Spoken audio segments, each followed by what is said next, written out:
Birds of Paradise by Barry I. James. There was a time long ago. How much time, we still don't know. Why don't we know? Asked the curious son. Dad said, well, let me read until we're done. Dad stood and gazed out the window. It was long ago and far away, a magical time and a magical day. All of the inhabitants were friendly and free, all over the land, in the trees and the sea. The beauty, they say, was a gift from above, from the mice in the field to the soaring turtle dove. From the fruits of the land to the fragrant wild spice, the creatures simply called their land paradise. All of the animals, the birds and the fish, were blindingly beautiful and had everything they could wish. But how could they have anything they wish? Asked the boy. Did they have parents and candy or even a toy? Of course they had parents, Dad told the curious boy, but they didn't need candy to find their true joy. Father smiled, looking at his young son's face, then returned to the book, picking up the pace. The days grew shorter as a mild breeze stirred, when suddenly appeared a flock of the most beautiful birds. No one had ever seen such a splendorous sight, not in the ocean, on land, in day, or at night. The sky filled with a radiance of colors never seen, brilliant orange and blue and red and green. Their eyes were like diamonds, their feathers unique, and the sun shone rainbows on their gorgeous beaks. They were gracious and swift, and their song was so mellow, like flutes and harps and the hum of a cello. Cattle stopped grazing, looking up at the sight, but the birds' numbers and presence turned day into night. Rivers stopped running, the fish wouldn't swim, beavers stopped chomping, things were becoming quite grim. By the thousands they flew as the blue sky vanished. These beautiful birds just had to be banished. Worms stopped crawling, rabbits stopped hopping, grasses stopped growing, flower seeds stopped popping.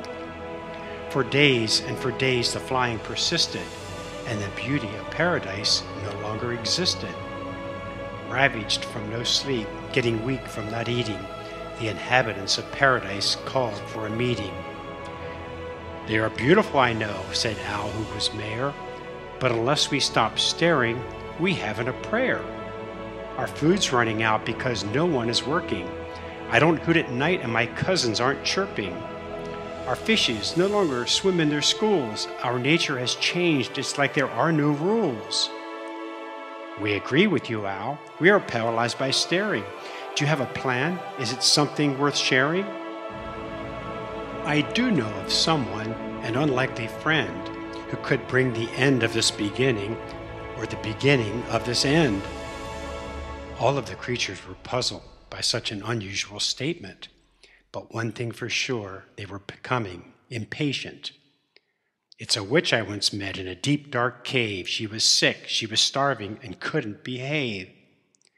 I said, Miss Witch, is there anything I can do? Catch bats, capture critters, or make you a brew? Oh, nuddle, nuddle, noodle, noo, yes, there is something you can do, but it's black magic and witchcraft and a pinch of voodoo. If you catch my familiar, that rangy old cat, she's seen that I can pull tricks from my hat. Al gathered crickets, spiders, lice, and gnats, lizard tails, bat's ears, and several dead rats. To this day, Al said, I've never been back to collect my favor from that witch in her magical hat. But how can you trust a witch? The boy cried in a rant. Dad turned the page, looked down, and simply said, well, you can't. All of the creatures of paradise gave Mayor Al their support. It was agreed by all the birds had to deport.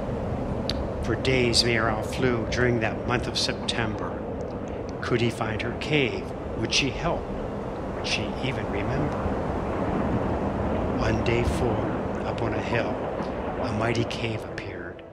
Turning swiftly, the great conjurer spotted Al and sneered.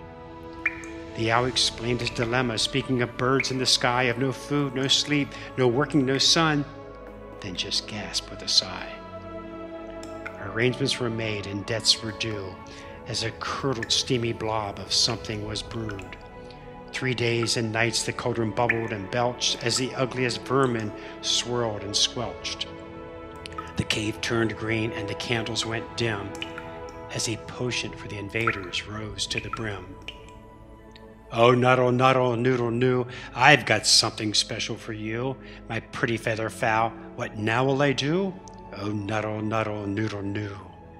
With a flash of lightning and a blasting sound, the sorcerer took off, zooming, skyward bound.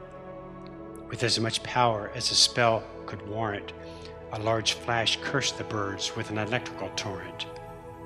Hurricane winds blew, darkness fell, and feathers filled the sky. Extinguishing those glorious birds made the land dwellers cry. The beauty above had changed their life, but what happened next was necessary to end their strife. For hours and hours rainbow colors filled the air, and just minutes before Sabbath the sun shone quite fair. Sunrise glowed extra bright over paradise that morn. To the surprise of all, something new had been born. It was apparent the graceful birds had been downed, but no one expected what they found on the ground. For miles they were clusters of flowers at a glance. The most beautiful birds had become spectacular plants. The gorgeous birds no longer could fly, but you could see and touch them when walking by. History might show the birds had no name, nor beginning, nor glory, nor even fame. The creatures of paradise held a meeting once they got back to normal and were eating. As on many occasions in this land of spice, all the creatures came together, even the mice. And upon agreement with Bear Owl's advice, the new beautiful flowers became known as birds of paradise. As for the witch, where did she go? Not one of those creatures will ever know. Was she a bad witch, a misbehavior? Or by saving paradise did she become a savior? One day Owl was feeling quite brave, so he took the long flight back to that cave. But when he landed where the cave used to be, nothing remained. There was nothing to see. No cauldron, no spiders, no hole in the stone, no brew nor kettle. The witch must have flown. We'll never know if our witch took flight, or if she really put a spell on the birds that night. For it's our imagination that helps us decide if it's true. We can all see it differently from our own point of view. And that's our story, said the little boy's dad. It makes me sad, said the now sleepy lad. It shouldn't make you sad, for you can't forget. By doing a good deed, maybe she paid a debt. And maybe now she flies through the night, looking over those in need and making things right. I've tucked in your blankets. I'll turn off the light. This is the end of our story. I love you. Good night. The boy nodded sleepily, grinning at Dad. That's one of the best stories I've ever had. Good night, said the boy, now nestled in bed. Sleep tight, whispered Dad, kissing the small boy's head. So that's our story, and all I will say, let's go make a difference in someone's life today, said the witch. The end.